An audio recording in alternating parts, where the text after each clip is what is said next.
Terima kasih untuk para pemirsa sekalian. Di sini saatnya kita ada Tiara Maradini yang akan menemani Anda selama 60 menit ke depan di Sudut Kota, yang pastinya juga Tiara di sini tidak sendiri karena sudah ada narasumber juga yang pastinya sudah membawa satu tema yang luar biasa sekali gitu ya. Jadi untuk gitu ya pemirsa yang ingin bergabung bersama kami juga bisa sekali, bisa langsung saja telepon nanti di 0274 4477 666. Dan hari ini kita akan membahas tentang pencanangan Candi Prambanan dan Candi Borobudur sebagai tempat ibadah umat Hindu dan Buddha Indonesia dan dunia nih. Wah, sangat menarik sekali gitu ya. Di saat kita mungkin lagi galau gitu, aduh ya ampun gitu ya, masih aja pandemi, kita udah pengen banget gitu ya untuk bisa menikmati kembali wisata gitu. Apalagi ini yang ada di Jogja dan juga sekitarnya, Prambanan dan juga Borobudur, ini akan semakin menambahkan kembali gitu ya banyak cerita dan juga histori-histori nanti akan kita banyak kulik gitu ya. Bersama dengan DRS Nyoman Warela M.Hum Warta ya, Bapak Nyoman Warta M.Hum gitu selaku Ketua PHDI DIY, dan juga Dr. Andes Bapak Agus Wijaya SPD SAG MM MSI selaku Ketua Umum Tim Kerja Pencanangan Candi Prambanan dan juga Ketua Umum Dewan Pimpinan Pusat DPP dan juga dosen Hindu Indonesia atau DHI. Dan langsung saja kita sapa dua narasumber hebat kita pada hari ini yang sudah bergabung bersama kami di studio. Selamat pagi Pak Nyoman dan juga Pak Agus. Apa kabar? Baik, sehat-sehat. Baik, sehat ya Pak ya. Semangat ya Pak ya. Semangat. Semangat pagi ya Pak ya. Baik, tadi juga kita sudah banyak ngobrol sebelumnya gitu ya Pak ya.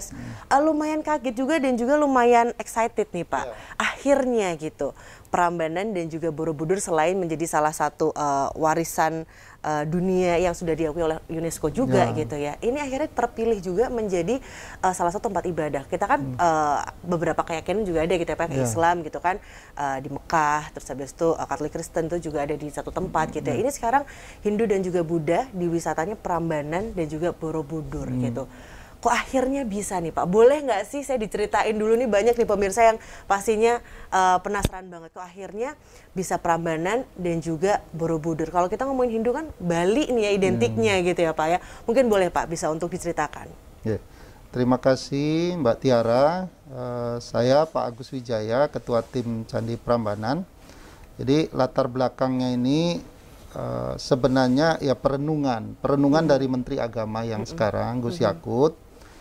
Jadi beliau melihat bahwa kita ini punya warisan besar.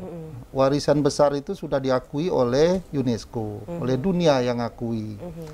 Nah, dari perenungan beliau, saya menangkapnya begitu ya ini begitu.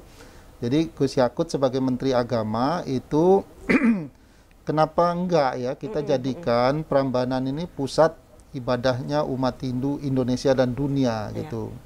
Kemudian juga Candi Borobudur itu dijadikan pusat ibadahnya umat Buddha Indonesia dan dunia. Itu programnya Kementerian Agama. Dan program Kementerian Agama ini itu memang ada di dalam undang-undang. Ya, undang-undang tentang cagar budaya. Tapi baru sekarang lah di zamannya Menteri Agama Gus Yakut ini itu menerjemahkan, mengoperasionalkan atau mewujudkan perintah undang-undang itu. Dalam undang-undang itu disebutkan bahwa cagar budaya itu bisa dimanfaatkan untuk kepentingan pendidikan, pariwisata, agama, penelitian dan lain-lain gitu. Nah, pemanfaatan dari kepentingan agama ini dulu-dulunya belum terlalu banyak kelihatan. Ya sudah, tapi kecil-kecil. Nah, sekarang ini dibuat sebuah pencanangan 4 menteri dan 2 gubernur, di mana pemanfaatan keagamaan itu betul-betul dideklar ya, diproklamasikan gitu, disosialisasikan, diinformasikan kepada masyarakat. Silakan, ini dimanfaatkan gitu. Baik, jadi mungkin kalau selama ini kita mengenalnya gitu ya, Prambanan, Borobudur itu adalah salah satu tempat wisata gitu. Kalau ke Jogja kemana sih? Ke Prambanan gitu ya. Kalau ntar mau Utara dikit ke Borobudur gitu ya. Jadi dengan nuansa-nuansa yang berbeda juga gitu. Nah akhirnya juga awalnya itu kan dari pariwisata ya Pak ya. Akhirnya sekarang bergerak menjadi pariwisata dan juga pasti tentang agama juga gitu ya. Yang nanti akan ditandatangani oleh 4 menteri dan juga dua gubernur. Boleh diceritain nggak tuh Pak, ditandatanganinya tuh bagaimana gitu, itu acaranya kayak gimana? Mungkin juga pemirsa juga penasaran nih, kok bisa gitu. Ya, jadi pemirsa, besok hari Jumat tanggal 11 Februari ini sebuah tanggal bersejarah baru gitu ya, tanggal bersejarah baru. Besok ada penandatanganan bersama 4 menteri 2 gubernur. 4 menteri 2 gubernur itu pertama adalah menteri agama, karena ini pemanfaatan dari segi agama. Yang kedua itu adalah menteri pendidikan, kebudayaan, Ristek Dikti, di mana cagar budaya itu oleh undang-undang memang porsi penanggung jawabnya itu adalah Menristek Dikti, dalam hal ini adalah Dirjen Kebudayaan. Kemudian yang ketiga itu adalah Menteri BUMN. Menteri BUMN ini ditugaskan oleh negara untuk mencari atau mengumpulkan pemasukan bagi negara. Di 2 candi ini, Candi Prambanan Borobudur dan Ratu Boko, itu ada perusahaan negara namanya PT TWC, Taman Wisata Candi. Ya, gitu. Nah yang keempat itu Menteri Pariwisata. Memang bahkan di masa lalu ini sudah sangat kental itu promosi wisata supaya orang datang dan itu ujung-ujungnya pemasukan bagi negara. Nah 2 gubernur yang terlibat ini dari segi lokasi candi. Candi Prambanan itu persis letaknya di antara DIY dan Jateng. Itu perbatasan 2 provinsi itu ya patoknya. Gak tahu pikirannya orang zaman dulu, terutama zaman Belanda sebenarnya provinsi-provinsi terbentuk itu. Patoknya itu Candi Prambanan itu, garisnya, pematasnya. Nah, kalau Borobudur memang letaknya di Jawa Tengah. Jadi keterlibatan kenapa 2 gubernur ini, ya karena letak lokasi 2 candi besar itu, begitu.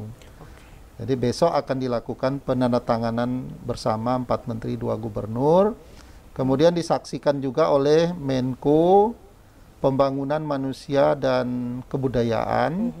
Kemudian juga oleh koordinator staf khusus presiden, gitu. Jadi ada pejabat-pejabat yang menandatangani dan ada yang menyaksikan.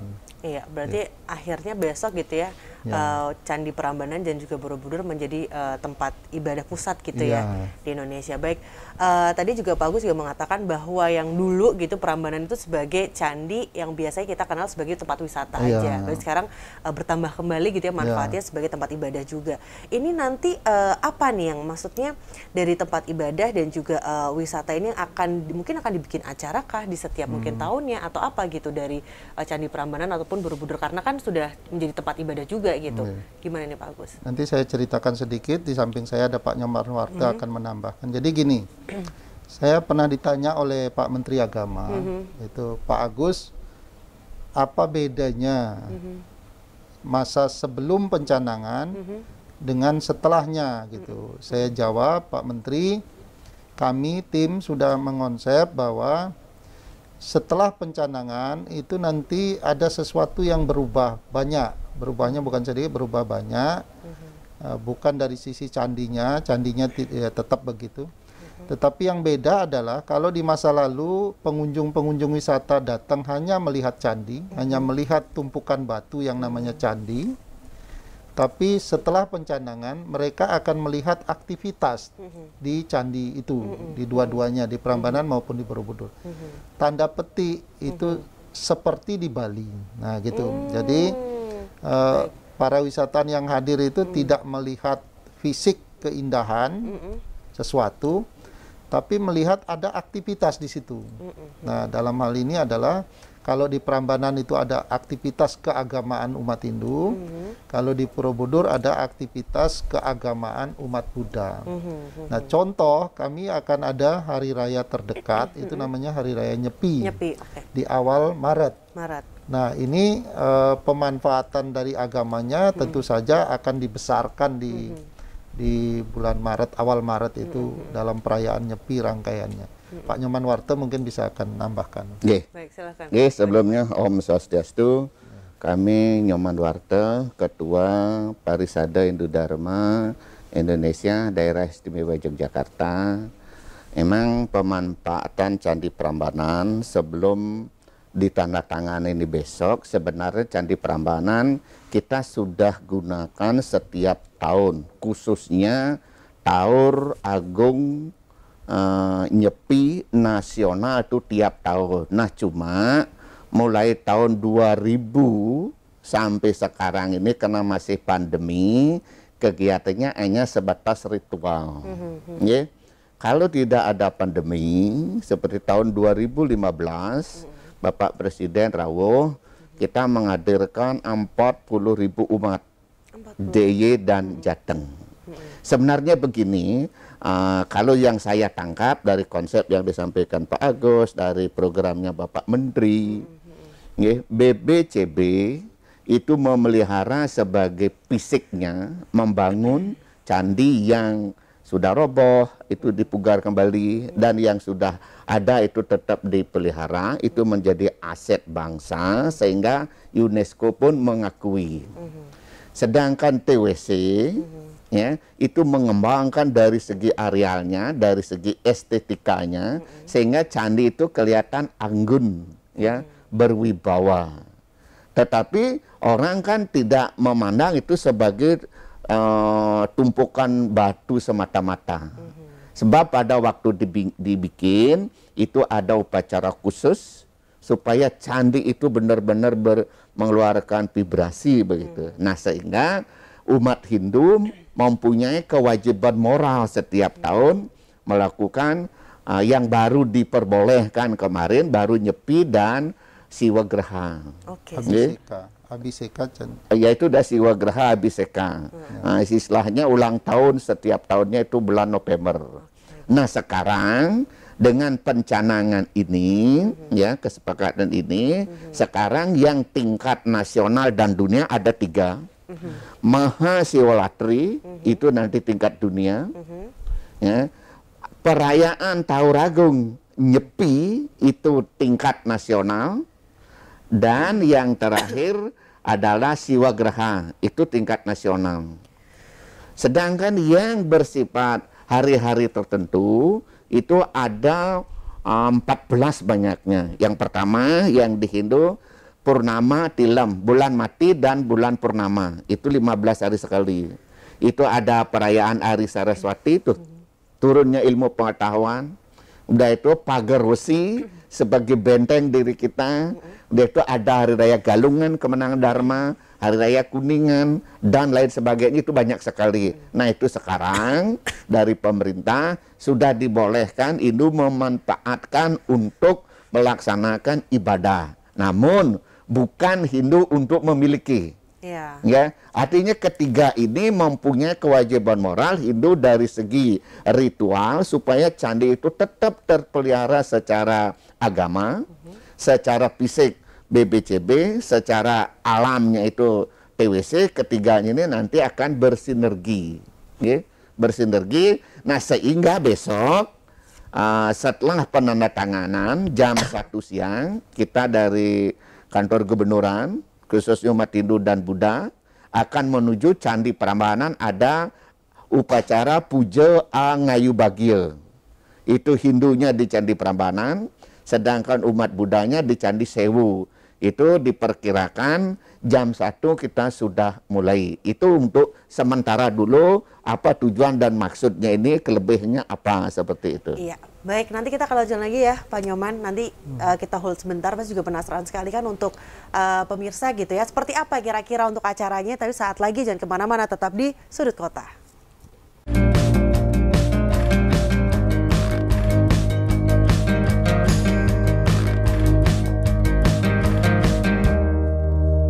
Apa yang harus dilakukan jika Anda tertular virus COVID-19 dan kapasitas medis mengharuskan Anda isolasi diri di rumah?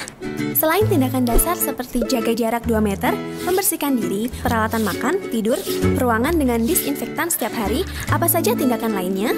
Jika Anda pasien positif dan sehat, pastikan Anda tetap melakukan tindakan dasar pencegahan penularan. Jika Anda pasien positif ringan dengan gejala flu, batuk, dan pegal-pegal, maka selain tindakan dasar, Anda wajib menggunakan kamar mandi terpisah, ruangan non-AC, sediakan vitamin C dan D3, perbanyak asupan cairan gula, hindari untuk dijenguk, serta pastikan orang yang merawat Anda memiliki riwayat kesehatan yang baik. Namun, jika kondisi terus memburuk, dengan ditandai batuk, demam, sesak nafas, maka wajib segera menghubungi dokter. Jika Anda sudah dinyatakan sembuh dan rawat jalan, Anda tetap wajib menyediakan paracetamol, tabung oksigen, dan sabutamol, serta tetap isolasi diri 14 hari. Amicom, a private entrepreneurial model university by UNESCO. International Program 80 International Award. Prodi Prospektif di era ekonomi kreatif. Gold Remy Award dan Grand Prize Sikap. Battle of Surabaya. Universitas Amicom Yogyakarta. Creative Economy Park. Musim hujan telah datang. Hah? Awas, bahaya nyamuk Aedes aegypti, nyamuk penular penyakit demam berdarah. Aha! Ayo lakukan 3M untuk mengatasinya. Mengubur, menguras, dan menutup. Dipersembahkan oleh RBTV dan Kids Solution.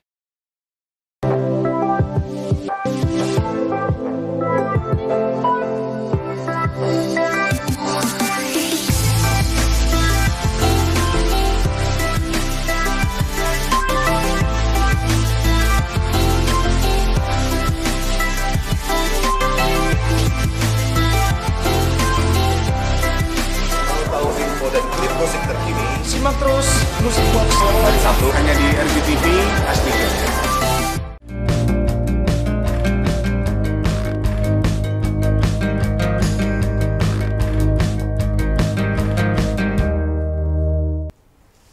Terima kasih saudara, masih di Sudut Kota, dan seperti biasa juga tadi gitu ya, sudah banyak membahas gitu tentang tema kita pada hari ini, yaitu adalah pencanangan Candi Prambanan dan Candi Borobudur sebagai tempat ibadah umat Hindu dan Buddha Indonesia dan dunia. Yang pasti juga masih bersama kami juga dengan Bapak Nyoman dan juga Bapak Agus, masih akan banyak membahas nih tentang acara yang besok akan diselenggarakan, dan juga tadi sempat terpotong ya Pak Nyoman ya, mungkin boleh Pak Nyoman untuk bisa dilanjutkan kembali. Siap.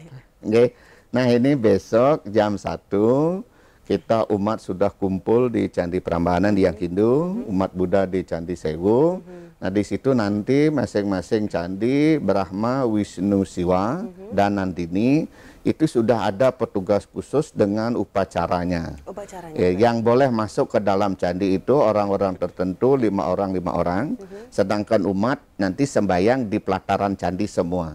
Kita nanti akan atur, di situ nanti akan ada, sebelum upacara sembahyang dimulai, akan ada prayasita pembersihan secara ritual.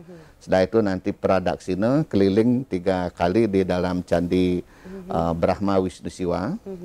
Udah itu nanti setelah itu umat melukat, ngayap, melukat, udah itu umat sembahyang. Udah itu Nunas Tirta, habis Nunas Tirta nanti ada sambutan-sambutan dari tim pencanangan, dari Dirjen Umat Hindu, dari staf koordinator kepresidenan, itu nanti ada akan sambutan-sambutan seperti itu. Diperkirakan di Candi Prambanan dari jam 1 sampai jam 4 kelar lah. Itu upacara untuk besok. Sedangkan nanti tanggal 2 juga akan ada upacara taur di sana. Itu penyelenggaranya umat kita di Jawa Tengah.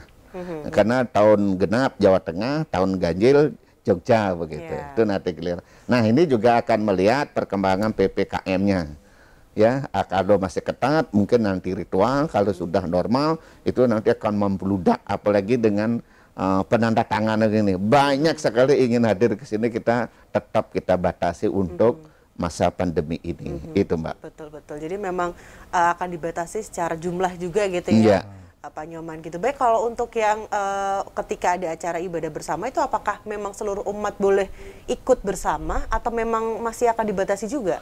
Begini, untuk besok ini karena masih diperlakukan PPKM, kita tidak berani melanggar itu. Umat besok yang hadir umat Hindu sekitar 150 orang. Itu pun sudah tercatat. Kalau Budanya 50-an, 150 Hindu itu umat sampai petugas sampai orang suci. Memang dari semua mau datang, tapi kita batasi kondisi seperti ini.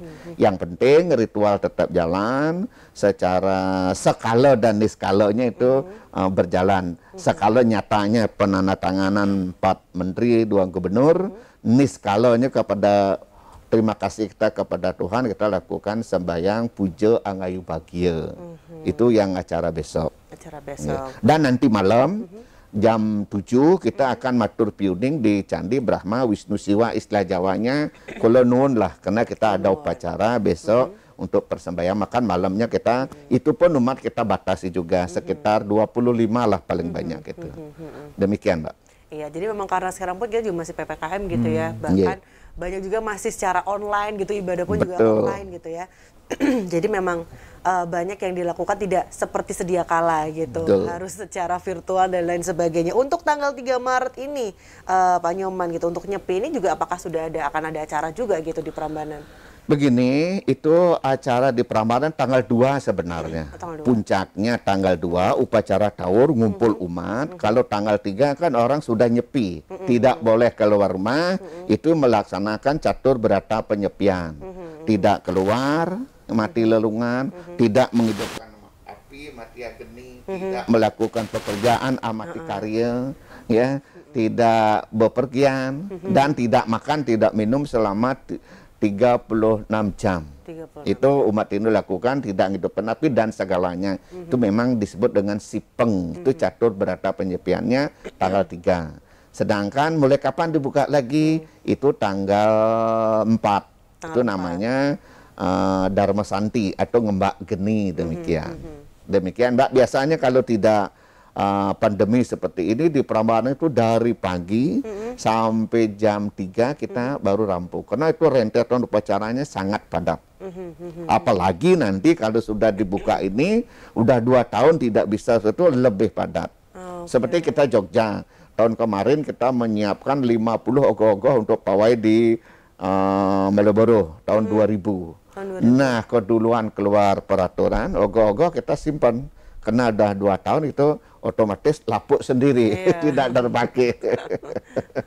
Begitu, Mbak. Baik, jadi menjadi sangat menarik sekali, apalagi gitu ya, kayak biasanya ini kita lihat adalah di Bali gitu ya. Sekarang sudah ada di Yogyakarta, berarti otomatis secara aspek wisata gitu ya sudah mulai bergerak kembali. Mungkin aspek-aspek apa saja nih mungkin Pak Agus nih yang juga bisa di dalam pembangunan ini gitu.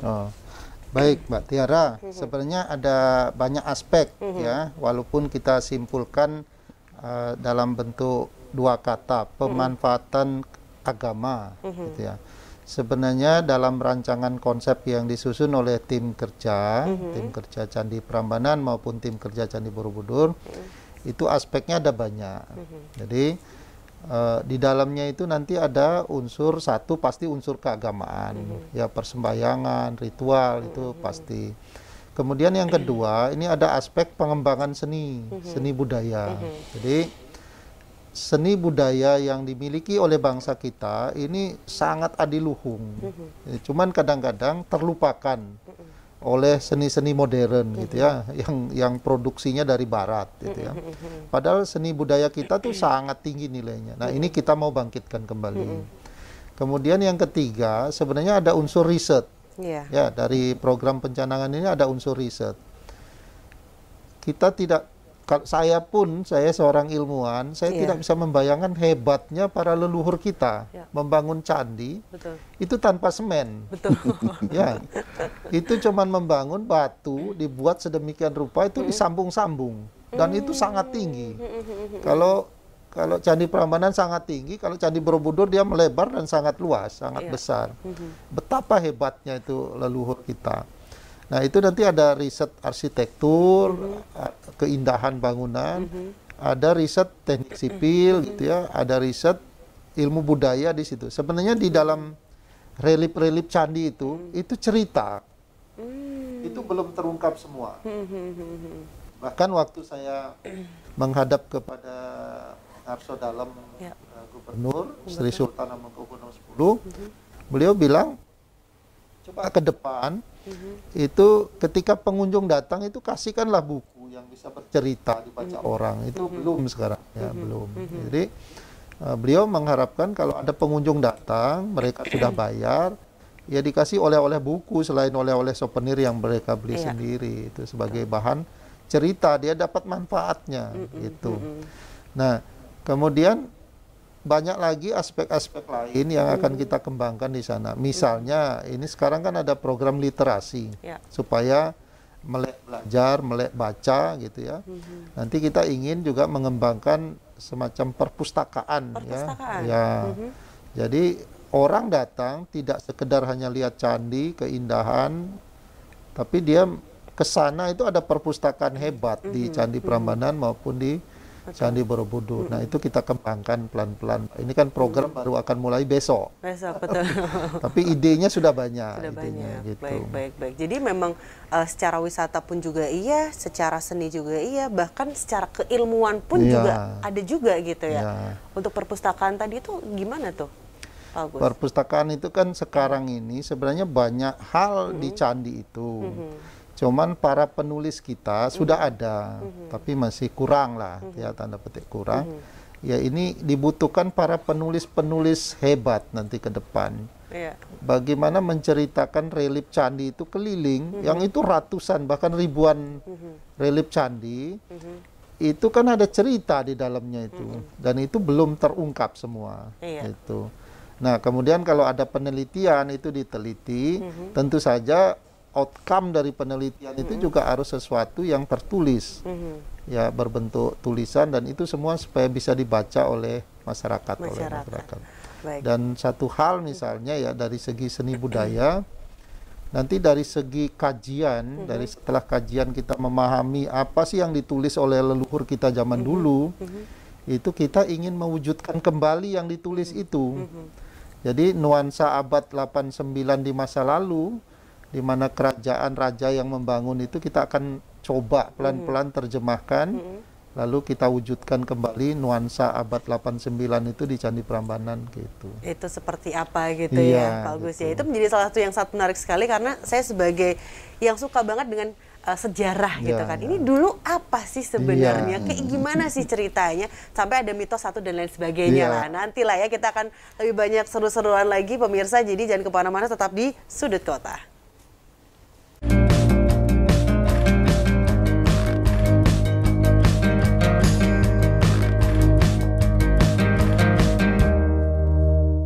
AKRB Jogja, kampus broadcast unggul dan terpercaya. Saya kuliah di AKRB, biaya terjangkau, kualitas bagus, dan fasilitas mendukung. Dari awal saya ingin bekerja di TV nasional, dan sekarang sudah terbukti karena saya kuliah di AKRB. AKRB adalah kampus Diploma 3, kuliahnya banyak praktek dan cepat lulus. Lulusan AKRB berkualitas dan terbukti alumninya banyak bekerja di media. AKRB, Be Creative People.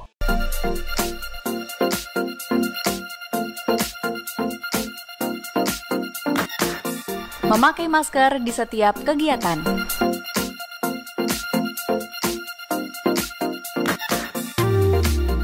Cuci tangan sebelum dan setelah beraktivitas.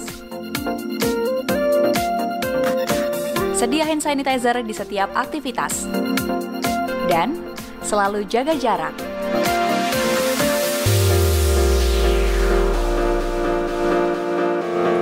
Lindungi diri dan tetap patuhi protokol kesehatan. Perbarui informasi Anda bersama kami. Kabar seputar DIY dan Jawa Tengah kami rangkum untuk Anda.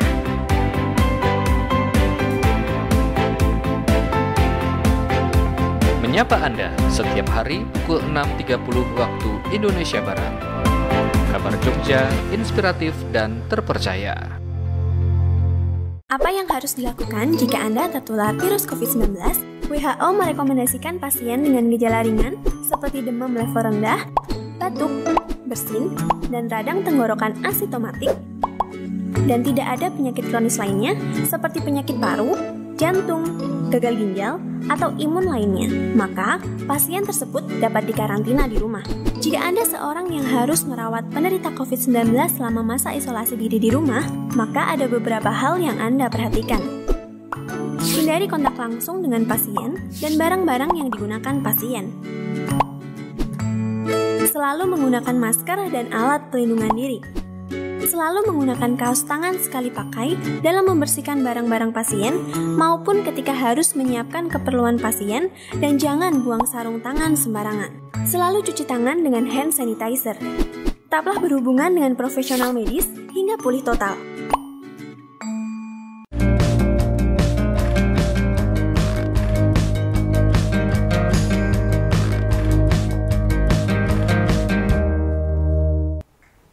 Terima kasih saudara masih setia di Sudut Kota, dan pastinya juga masih sama dengan tema kita pada hari ini, yaitu adalah tentang pencanangan Candi Prambanan dan Candi Borobudur sebagai tempat ibadah umat Hindu dan Buddha Indonesia dan dunia yang pasti. Dan juga untuk saudara yang ingin bergabung bersama kami gitu ya, saya silahkan di 0274 44 77666. Dan juga pasti tadi dengan Pak Agus dan juga Pak Nyoman gitu ya, banyak bercerita gitu tentang Prambanan dan juga Borobudur yang akhirnya gitu ya menjadi pusat ibadah untuk agama Buddha dan juga Hindu, plus lagi gitu selain untuk ibadah, terus juga akan dikembangkan lagi secara potensi seninya, potensi wisatanya juga, bahkan sampai ekonominya. Tapi sebelum kita akan masuk ke aspek ekonomi ya Pak Agus ya, mungkin boleh dilanjutkan terlebih dahulu tadi bagaimana untuk pengembangan seninya tadi, kan akan ada perpustakaannya. Setelah itu souvenirnya pun juga pengennya ada bukunya. Karena memang banyak selama ini penasaran sebetulnya tuh ceritanya Prambanan atau Borobudur tuh gimana sih? Soal itu mungkin boleh Pak Agus untuk diceritakan ke pemirsa. Pemirsa, sebenarnya banyak aspek di candi itu. Candi itu sebenarnya bercerita banyak. Ya, ini secara umum statement saya bercerita banyak, tetapi banyak itu apa? Ini perlu diteliti ya oleh para ilmuwan-ilmuwan kita. Ada berbagai aspek kehidupan di dalam Candi Prambanan maupun Candi Borobudur. Bahkan sebenarnya cerita Ramayana itu ada di situ. Jadi ada buku Ramayana, buku cerita Ramayana. Tapi di Prambanan itu dibentuk dalam bentuk relief-relief candi.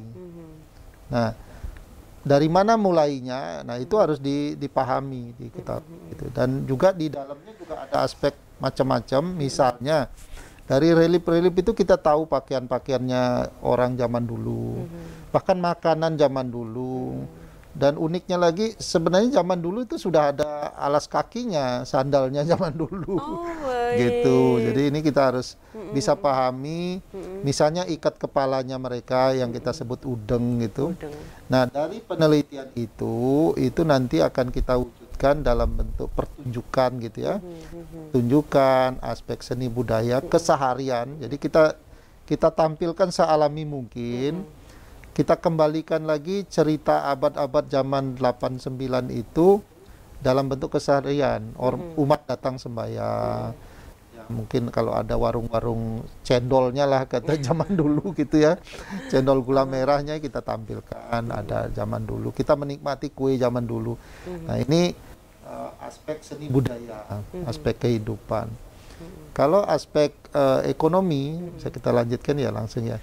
Aspek ekonominya itu kita sudah sosialisasikan ke masyarakat, penyiapan masyarakat agar mereka tidak terkaget dengan program ini, gitu ya. Masyarakat harus disiapkan. Nah, salah satu contohnya misalnya di Kabupaten Klaten, kami sudah menyiapkan melatih para pelaku UMKM, ya. Tadinya untuk 60 orang, tapi begitu di hari H nambah, membludak gitu. Mereka tahu manfaatnya gitu ya. Betul. Mereka ingin ikut, dan seizin Bapak Bupati, Ibu Bupati dan Wakil Bupati Klaten itu diizinkan sampai 100 orang gitu. Kemudian satu lagi yang ingin kami sampaikan bahwa kami pun dari tim itu sudah datang kepada pesantren ya, pesantren di dekat Candi Prambanan itu ada pesantren besar ya.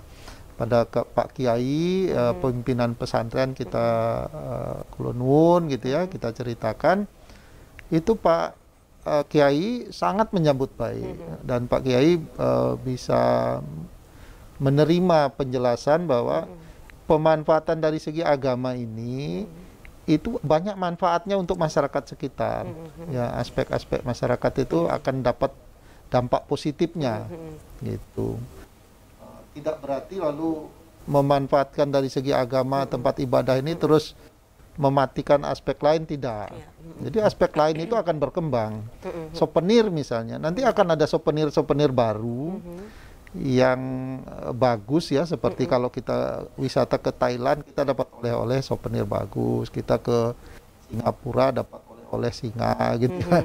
Ke Belanda kita dapat oleh-oleh kincir angin gitu ya. Nanti kita akan ciptakan souvenir-souvenir baru, tentu saja yang melakukan masyarakat.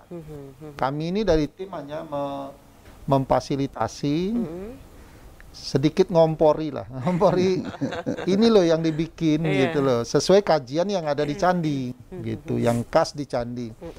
Candi itu sudah nunjukin, batik pun ada di situ. Batik-batik model candi yang dulu diajarkan oleh nenek moyang kita itu sudah ada di situ. Kitanya aja yang belum terlalu peka untuk ya betul-betul ngelihat satu-satu.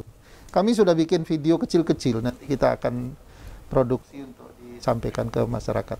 Iya, berarti sinergi dari pemerintah dengan para masyarakat juga atau pelaku nantinya yang akan menjadi pedagang dan sebagainya itu sangat disupport penuh gitu ya.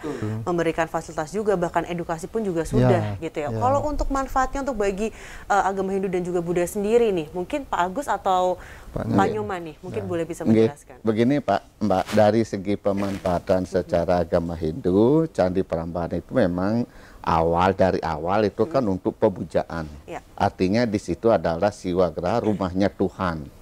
Nah di situ Tuhan di Prambanan dimanifestasikan menjadi 3, Brahma, Wisnu, Siwa, Utpeti, Setiti, Pralina.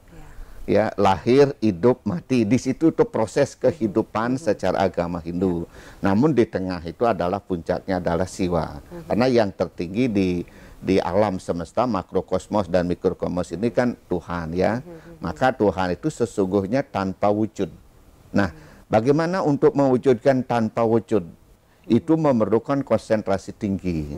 Itu para marsekta mewujudkan seperti itu sesuai dengan keyakinan umat Hindu.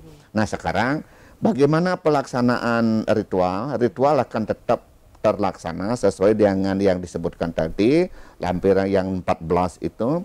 Namun pariwisata akan tetap juga terselenggara dan tidak terganggu. Contoh, kalau teman-teman pergi ke Besakih, umat Hindu berseliweran untuk sembahyang di Candi di Bogor Besakih, sedangkan pariwisata masuk, tidak ada yang terganggu. Nah justru disitulah para tamu itu mendapatkan, selain dia sebagai pariwisata, dia mendapatkan secara religi. Dari segi budayanya, tradisinya, agamanya, seninya mereka akan dapat. Nah justru itu mereka betah di Jogja. Setelah betah di Jogja, benar Pak Agus, ekonomi mesti akan naik. Para kuliner pasti akan naik. Cenderamata yang sudah selama ini dibuat oleh masyarakat itu akan lebih laku. Sebenarnya ini semua diuntungkan. Ya, dengan pencanangan Candi Prambanan ini selama ini kan Hindu hanya bisa memanfaatkan pada saat nyepi saja. Sehari sebelum nyepi, setelah itu tidak bisa. Itu pun kita izinnya harus sampai ke pusat. Nah sekarang kita hanya pemberitahuan semua kegiatan itu karena semua itu diuntungkan. Diuntungkan. Hindu mempunyai, seperti tadi saya sampaikan, Hindu mempunyai kewajiban moral untuk memelihara kesakralan candi. Bukan berarti para pengunjung tidak boleh masuk, tetap boleh. Dan Hindu akan tetap sembahyang, dia tidak ada saling terganggu. Dan Hindu melaksanakan upacara, itu bisa ditonton. Bisa dinikmati oleh para pengunjung. Sehingga mereka 1 kali jalan, 2 kesempatan mereka mendapatkan. Nah ini, oleh karena itu maka Menteri Agama beliau ini sangat concern. Sudah 1 tahun menunjuk Pak Agus sebagai tim pencanaannya sekarang terwujud. Nah, dengan terwujudnya ini kita mengharapkan kepada semua pihak, yuk kita saling bergerak. Contohnya begini, ini kan milik kita, yang dibuat oleh leluhur kita.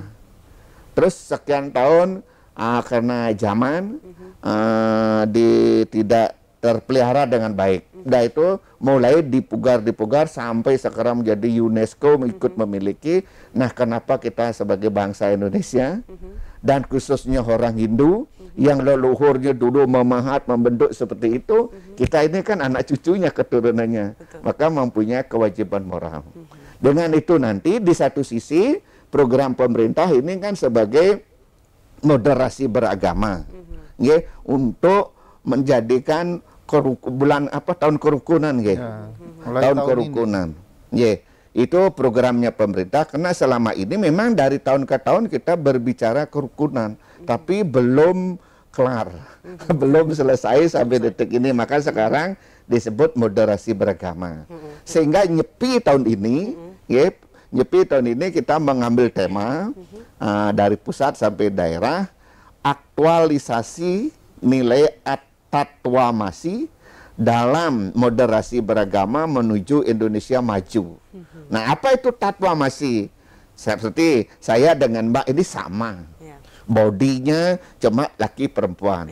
Tapi sat tubuh kita terdiri dari 5 sat unsur alam. Terus yang menghidupi juga satu sat berasal dari Tuhan. Nah, masing-masing agama mempunyai keyakinan menyebut berbeda-beda. Maka di dalam sesanti negara kita, di dalam Lontar Sutta Soma dikatakan Bhinneka Tunggal Ika Tanhana Dharma Mangruah. Sesungguhnya tidak ada kebenaran dua di dunia ini, hanya satu. Cuma menyebutnya berbeda-beda sesuai dengan keyakinannya. Nah, itulah kita sekarang usung. Mudah-mudahan benar-benar Indonesia tangguh, dengan ini kita bisa terwujud. Kita sudah capek dari dulu dengan berbagai propaganda yang tidak baik. Mari sebagai anak bangsa kita bersatu padu untuk mewujudkan tahun kerukunan ini dengan moderasi beragama. Itu, Mbak. Baik, luar biasa sekali gitu ya. Jadi semua aspek menjadi satu, dan juga sekali dapat gitu bisa 2 tadi apa ya? Dari drijinya dapat juga 3-4 hal gitu. Bahkan semua dapat jajan juga bisa. Nah, itu yang terjemah Bapak Menteri tadi, supaya nendang. Nah, selama ini kan setahun sekali. Nah, sekarang ditandai nanti ada aktivitas kegiatan ibadah umat Hindu Indonesia dan dunia. Nanti kan orang melihat tahun apa ya itunya siolatrinya. Saya harus datang ke sana. Kan berduyun-duyun kan. Dia melihat ogoh-ogoh, melihat gunung, segalanya. Segalanya bisa dilihat nanti ya, Pak. Segalanya bisa dilihat. Nanti mungkin sedikit saya tambahkan ya, ini ada acara mungkin yang belum, yang agak unik. Itu kita merencanakan ada kegiatan yang namanya mandi suci. Mandi suci. Mandi suci itu ada air, kita nyebutnya air itu didoain. Sebenarnya ini budaya Indonesia. Didoain, artinya air itu bukan air biasa lagi. Air yang sudah didoain, doanya pasti bagus-bagus.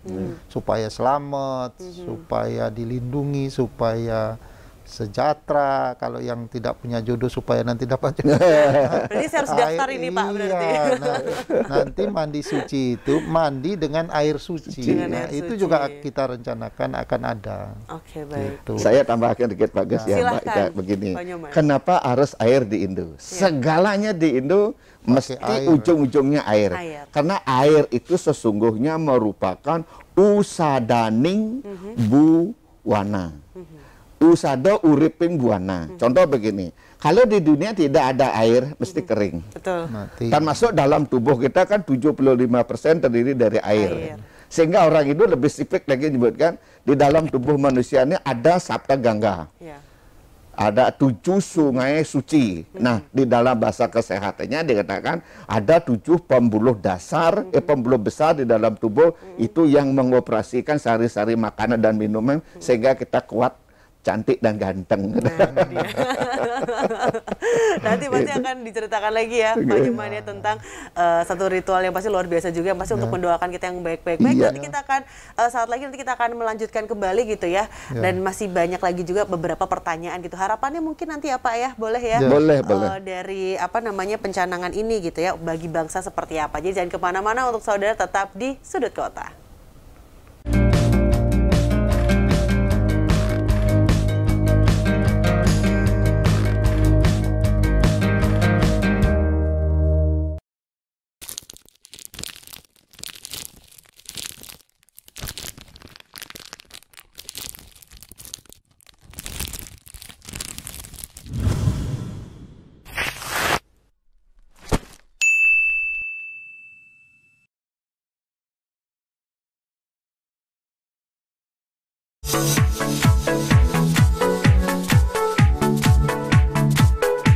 Nanti Mas Bur, kita akan jalan-jalan ke salah satu tokoh yang ada di Yogyakarta. Tokoh ki apik banget.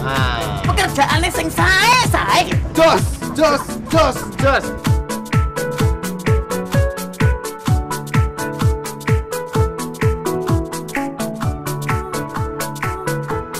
Ya pokoknya ikut terus dalam acara Dolan. Topik yang menarik dan juga kekinian akan dibahas dalam program Obrolan Pagi, mulai dari ekonomi, sosial, politik, kebudayaan, hingga kesehatan.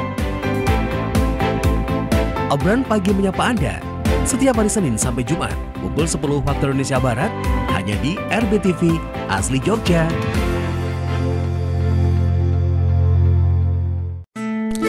Banyak kegiatan yang kita lakukan setiap hari.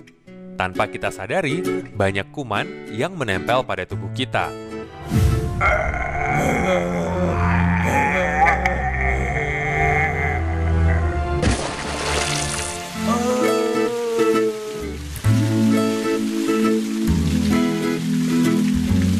Ayo, biasakan cuci tangan sebelum dan sesudah melakukan kegiatan. Iklan layanan masyarakat ini dipersembahkan oleh RBTV dan Kids Solution.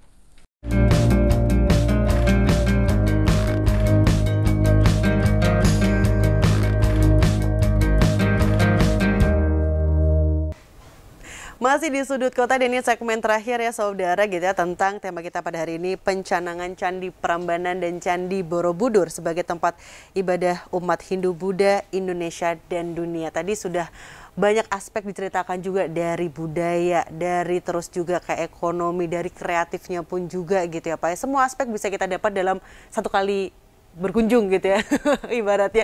Sama juga kayak di Bali gitu ya Pak ya, kita wisata juga kita bisa melihat budaya dari orang-orang Bali ketika beribadah juga gitu. Iya. Apakah dulu di Jogja juga pernah dilaksanakan juga seperti itu? Iya, seperti itu zaman dulu. Makanya ini kita kan dengan pencanangan ini itu istilahnya kerannya dibuka oleh pemerintah, kita manfaatkan, kita teliti, kita tulis bukunya gitu ya. Kita ini kan manusia diberi sesuatu yang terbesar oleh Tuhan tuh otak sebenarnya. Otak kita ini bisa berpikir. Nah sekarang inilah pemerintah di zamannya Pak Jokowi, di zamannya Gus Yakut sebagai Menteri Agama ini, silakan umat Hindu coba itu diteliti apa sih maunya leluhur kita. Gitu. Nah segala macamnya itu mulai besok, dan karena pesan Menteri Agama harus langsung nendang, kita langsung melaksanakan persembahyangan. Bahkan persembahyangan itu mulai hari ini nanti malam, besok kita juga melaksanakan persembahyangan umat Hindu dan umat Buddha. Nah seperti tadi yang saya bilang tadi, nanti ada kegiatan-kegiatan yang sudah kita rancang, seperti yang namanya mandi suci tadi. Mandi suci itu mandi dengan air suci, ya betul-betul mandi. Dan ini jangan dibilang, wah ini Hindu, hanya Hindu gitu, bukan. Sebenarnya orang Islam pun yang masih menghargai budaya itu siraman sebelum nikah, itu sebenarnya air yang untuk siraman itu air yang sudah dikasih doa sama orang suci yang dipercayai, itu yang akan membawa aura suci. Dan satu hal yang ingin saya sampaikan juga, dengan dimanfaatkannya candi ini untuk kepentingan agama, khususnya kepentingan ibadah, umat Hindu itu punya keyakinan, ya ini soal keyakinan ya. umat Hindu memandang candi itu bukan batu, bukan hanya batu, ya, tetapi sesuatu yang hidup. Kalau yang bisa melihat, yang punya mata spiritual gitu, tuh sebenarnya batu itu hidup dengan doa-doa gitu. Jadi diurip-urip namanya. Urip-urip. Semakin sering didoain, dia akan menjadi semakin hidup, punya aura, punya vibrasi, dan seperti itu. Ya, tentu saja mata-mata spiritual yang bisa melihat itu. Gitu. Baik, mungkin Pak Nyoman ingin menambahkan? Begini, dengan pencanangan ini, program pemerintah ini luar biasa. Ya. Candi ini bukan kita saja menikmati yang masih ada ini. Kita mengharapkan, pemerintah juga mengharapkan candi ini tetap ada sampai anak cucu kita bisa menikmati. Dan anak cucu kita juga bisa menghargai, memelihara sesuai dengan keyakinannya. Kalau dari segi riset, teknologi, seni, budaya, arsitektur, itu ada bidang-bidangnya khusus. Namun dari segi agama, seperti dia katakan Pak Agus, bukan seonggok batu. Di situ adalah linggasana, tempat Tuhan, begitu nggih, tempat dunia, tempat Tuhan, sehingga kami mengatakan Prambanan itu adalah pancering Jawa, pancering Jawa menurut bahasa kami. Oleh karena itu, kenapa dulu harus di sana leluhur kita membuat? Nah, itu tidak sekedar membangun, itu semua memakai perhitungan berbagai teknologi zaman dulu. Sehingga candi itu kokoh tanpa pakai apapun. Nah, oleh karena itu kami juga mengharap setelah pencanangan ini, kita lebih memahami apa sesungguhnya yang ada di candi itu. Kalau kami dari segi itu sudah 100%. Di situ adalah tempat Tuhan. Ya, tempat Tuhan itu, dan nenek moyang kita yang mewujudkan, membuat kita sebagai generasinya ya tetap memelihara. Sekarang UNESCO kan dunia. Kita sebagai anak bangsa Indonesia mengharapkan candi ini, semasa bangsa ini ada, candi itu tetap ada. Maka BBCB memelihara sebagai fisiknya. Dengan berbagai aturan, itu benar. Terus kami memelihara dari segi ritual upacara supaya candi itu benar-benar bersinar. Kalau batu saja di mana-mana ada batu kan. Tetapi batu sudah ada energi, sudah menjadi keyakinan berabad-abad, maka itu akan memberikan motivasi vibrasi. Sehingga dunia kita harapkan dengan pencanangan candi ini kita gunakan secara Indo, dunia ini semakin harmoni, semakin damai, semakin sejahtera, tidak lagi yang gonjang-ganjing. Biarkanlah alam ini berproses sesuai dengan kehendak Tuhan. Kita sebagai umat manusia hanya bisa mengikut tuturi handayani. Terus di samping itu apa yang bisa kita lakukan? Yuk, mari kita lakukan apa yang menjadi kewajiban kita. Tapi pemeliharaan itu tetap. Kalau itu tidak dipelihara, tidak dijaga, takutnya ada tangan-tangan jahil kan begitu. Mudah-mudahan itu tidak terjadi ya. Mari kita semua angkat tangan, ya, mencakupkan tangan, memohon berkah di situ bagi umat Hindu dan bagi teman-teman yang pariwisata. Silahkan nikmati dari segi keanggunannya, kecantikan, kemegahan, arsitektur apapun. Memang itulah milik bangsa kita di dunia loh ini. Kita harus bangga menjadi orang Indonesia, memiliki tinggalan budaya sejarah yang luar biasa. Demikian, Mbak. Baik, luar biasa ya gitu. Indonesia salah satunya di Jogja lagi. Di Jogja lagi. Gitu ya. Yang juga sudah terverifikasi gitu, salah satu warisan dunia UNESCO juga situsnya gitu kan. Luar biasa sekali. Ada Prambanan juga salah satunya. Wah, keren sekali itu. Mungkin Pak Agus boleh dong gitu memberikan harapannya nih dengan ini berjalan sampai, dan pengennya kayak gimana ke depannya harapannya nih Pak? Saya silakan. Baik, pemirsa, ini harapan kita ya, pertama dari tim kerja yang saya pimpin, itu mari kita manfaatkan Candi Prambanan maupun Candi Borobudur ini dengan sebaik-baiknya. Memanfaatkan itu menurut sisi kami itu juga sekaligus memelihara. Itu. Kenapa demikian? Umat Hindu itu memanfaatkan candi itu justru lebih dari peran memelihara itu. Kenapa? Contoh, kalau itu tempat suci, umat Hindu itu tidak mau menginjak-injak tempat sucinya. Yang boleh naik itu hanya orang suci.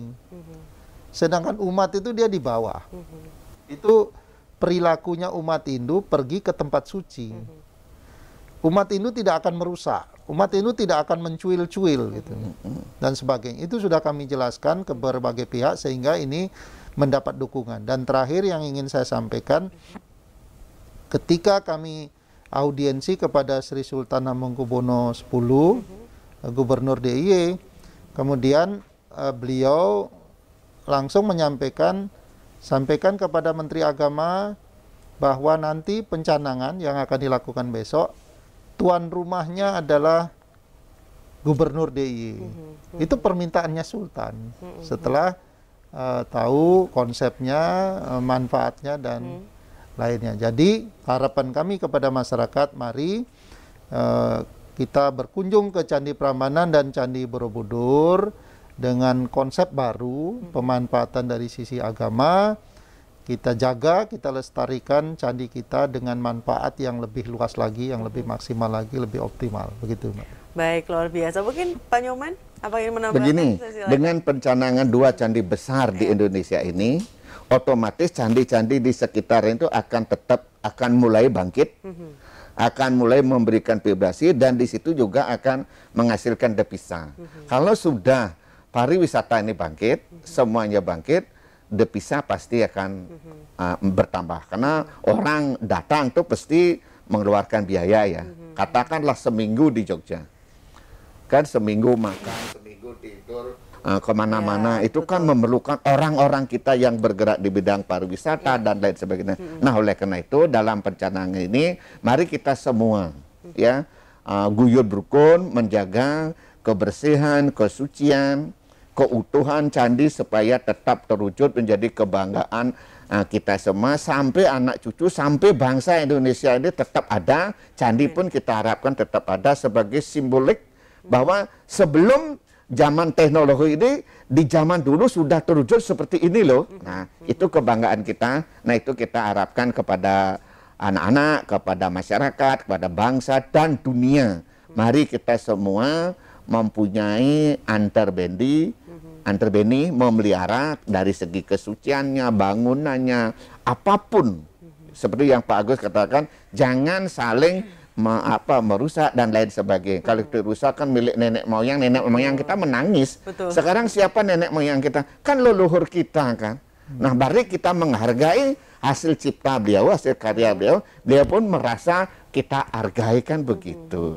Nah, itu harapan kita semua. Mudah-mudahan ini terwujud apa yang kita inginkan, apa yang jadi program pemerintah. Demikian, Mbak. Amin, ya semoga kita semakin kuat lagi sinerginya antara pemerintah, terus habis itu juga mungkin penggerak wisata, edukasi dan sebagainya, dan juga penggerak-penggerak UMKM gitu ya, perekonomian semua saling bersinergi dan juga akhirnya membuat Indonesia bangkit lagi pariwisatanya Pak ya, menjadi nomor 1 di dunia. Dan manfaatnya untuk masyarakat. Dan manfaatnya untuk masyarakat. Baik, terima kasih banyak Pak Agus dan juga Pak Nyoman yang sudah berkenan hadir pada hari ini dan juga sudah banyak sekali memberikan informasi mengenai pencanangan Candi Prambanan, Candi Borobudur sebagai tempat ibadah umat Hindu, Buddha, Indonesia dan juga dunia. Semoga acara besok lancar ya Pak ya. Besok semua. Ini RBTV hadir dapat undangan ya. Hadir pasti di sana. Nanti kita akan meliput. Nanti ada press conference. Baik, siap. Terima kasih sekali lagi Bapak Nyoman dan juga Pak Agus, sehat selalu. Dan juga terima kasih banyak untuk saudara. Sudah hampir 60 menit kita bersama di Sudut Kota. Kita ketemu lagi di lain kesempatan. Wassalamualaikum warahmatullahi wabarakatuh. Sampai jumpa.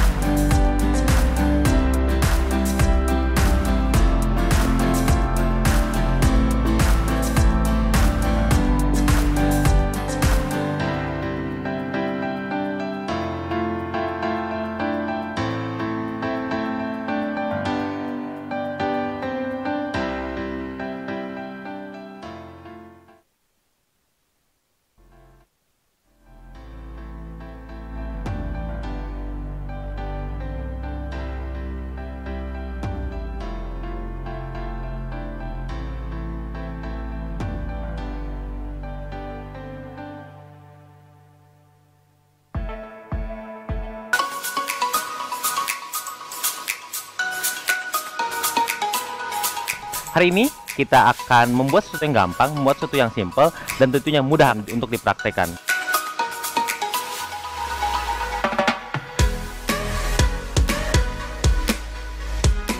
Saya punya satu tip buat Anda di rumah, cara memasak yang mempergunakan bahan santan.